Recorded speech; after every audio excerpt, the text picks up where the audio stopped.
So, about 8 years ago, I met this old guy, Ellis, Kooby, and found out he did something called network spinal analysis.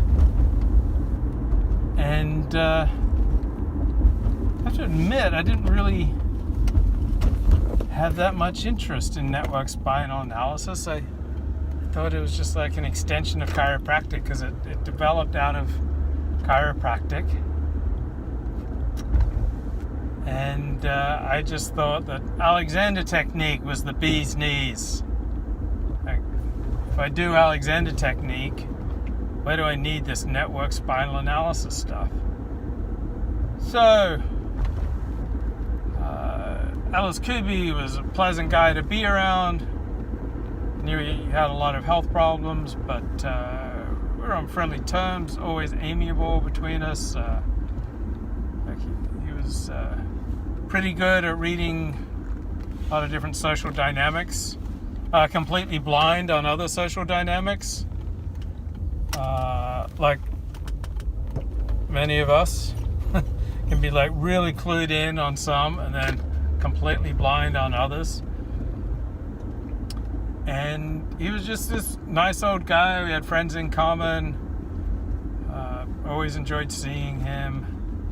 But the point is, unless you knew the late Dr. Kooby, like, this isn't going to have much meaning to you. The point is that often we're friends with people who could absolutely change our lives if we were simply open to their contributions. So I didn't really care about network spinal analysis. I just thought it was some extension of chiropractic, and Alexander technique teachers tend to be suspicious and negative towards chiropractic. So yeah, my basic orientation is, chiropractic's useless. Well, I guess it depends on what I read. So sometimes I read that critique that chiropractic's useless at best, dangerous, at least most forms, and whatever. So that's the bias of being an Alexander technique teacher, is or if you're devoted to any particular healing discipline, you tend to think, oh, this is the one, and everything else is an inferior breed. So as long as I'm doing Alexander technique or chiropractic or yoga or whatever, I don't need these other modalities. That's what people in the healing field like to call these different techniques, like modalities. It means that you're a serious, educated guy in the healing profession. And so then I was struggling a lot with fatigue, and didn't have any spare money, so thought maybe you have to do some trade Alexander technique for network spinal analysis. Like Dr. Kooby had an interest in Alexander technique, and I guess I had a mild interest in network spinal analysis. And so I talked to a friend about, maybe do you think Dr. Kooby would go for a trade? And a year, maybe 2 years went by without me doing anything about it. Okay. And then September, I believe 2015, I went in for my first trade, my first session of network spinal analysis. And it was amazing. It was amazing that it seemed to do things that Alexander technique didn't address as quickly. Okay, so it's a very different modality than Alexander technique. Alexander technique is a technique you practice yourself. Okay, network spinal analysis, by contrast, like chiropractic, is done to you. Okay, you lie on the table, you're pretty much passive, and the network spinal analysis practitioner does things to you. But sometimes when people do things to you, such as with network spinal analysis or chiropractic or strain, counter-strain physical therapy. They can often relieve you of muscular spasms and just general muscular contraction, tightness patterns that you might not reach through Alexander Technique, or you might reach them, but only after months of practice of the Alexander Technique, or even years. And instead, you can go to a chiropractor or a network spinal analysis guy, or I guess acupuncture, or I'm a big fan of strain counter strain physical therapy, otherwise known as positional release physical therapy. You can go there and boom, they can take care of these muscular contraction patterns, these muscular spasms, like right there on the spot, in ways that you might never ever reach through Alexander Technique, or you might only reach after years of practice, or weeks of practice, or months of practice.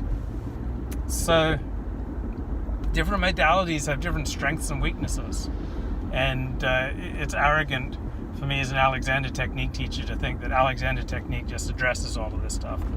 There may very well be certain muscular problems that various forms of physical therapy or network spinal analysis address better. So I went to Dr. Ellis Kooby the first time, and like, whoa! I felt like my nervous system got rebooted, and he eventually came to call his practice Reboot Care. It was like a reboot for the nervous system. And as a result of going to see Dr. Kooby, I felt like I got in touch with my spine. I would come out of those sessions and I'd be stronger, I'd be clearer, I'd be more assertive. I might even be angry. Like, I just got in touch with my spine in a way that nothing else really did for me.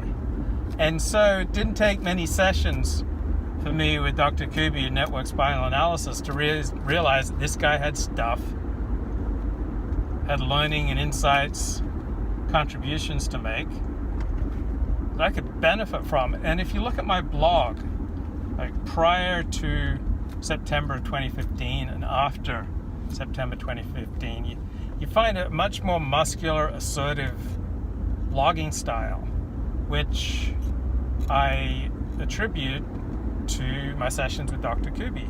My health improved, and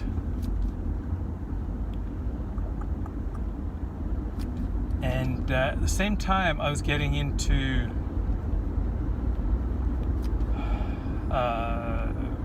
these 12-step programs to do with money, earning, debting, prosperity. And so my life was changing rapidly. So shortly after I began network spinal analysis, I doubled my work hours. I kept my old job, I took a new job. I went from working 20 to 30 hours a week to working to 40 to 60 hours a week. And I think the network spinal analysis was a key part of that transformation, and my life really started to change. When I started network spinal analysis, I had about $52,000 in credit card debt, and in less than 3 years, I'd paid it all off. So I discovered my spine, I discovered my assertiveness, aggressiveness, even my anger, and I was able to funnel it, harness it, use it to serve me.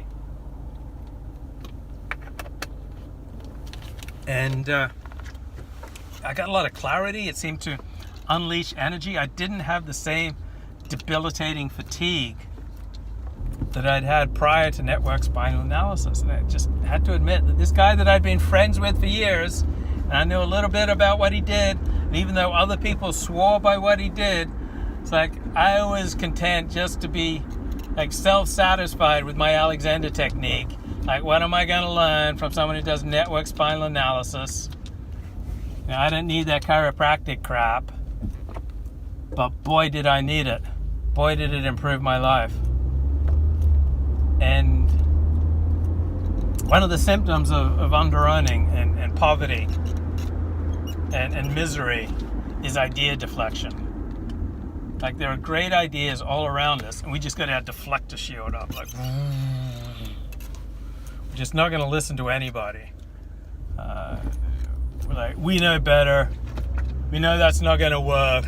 We know that's going to suck, man. We know that we just don't have the energy for that. That might be fine for other people, but I'd rather die than work the 12 steps. Or I just don't go in for that new age BS. Or I just don't believe in God, so there's no reason for me to do X, Y, Z. Or I'm just not a religious guy, so why would I want to keep these religious commandments? Or just all those deflections that we have up. For example, I've struggled with chronic fatigue syndrome since 1988. And first 6 years were particularly severe, but struggled with it ever since. And much of that time, I was just closed off to looking. Maybe not closed off. I just didn't spend much energy into looking for ways to alleviate, reduce my chronic fatigue syndrome. I got discouraged, and I just wanted to use my meager energy for other things, which is fine, but maybe I had some idea deflection going on. Okay, and so just thinking about Dr. Kooby and the benefits that I got from network spine analysis is really humbling, because there are probably all sorts of awesome ideas all around me. But right now I've got deflecting shields up against. I just can't hear them. Like, I'm just closed to suggestions, possibilities, new ways of doing things, new approaches, new modalities, new healers, new people in my life, new friendships, new social engagements, just new approaches, a new mindset. I'm just closed. And I've been told by various people that I'm pretty inflexible, which I think is pretty common with people who come from my type of childhood where you grow up in foster care. There's a lot of instability. So as you grow older, you really seize on routine because it makes you feel safe.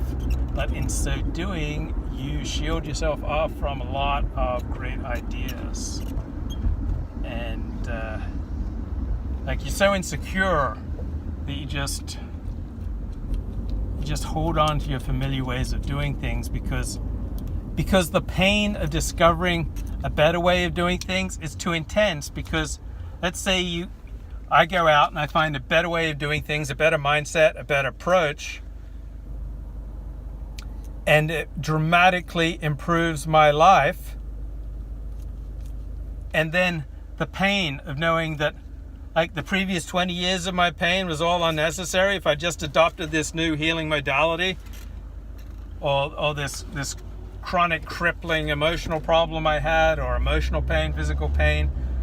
Like, yeah, I can find a cure now so that I never have to experience that pain again.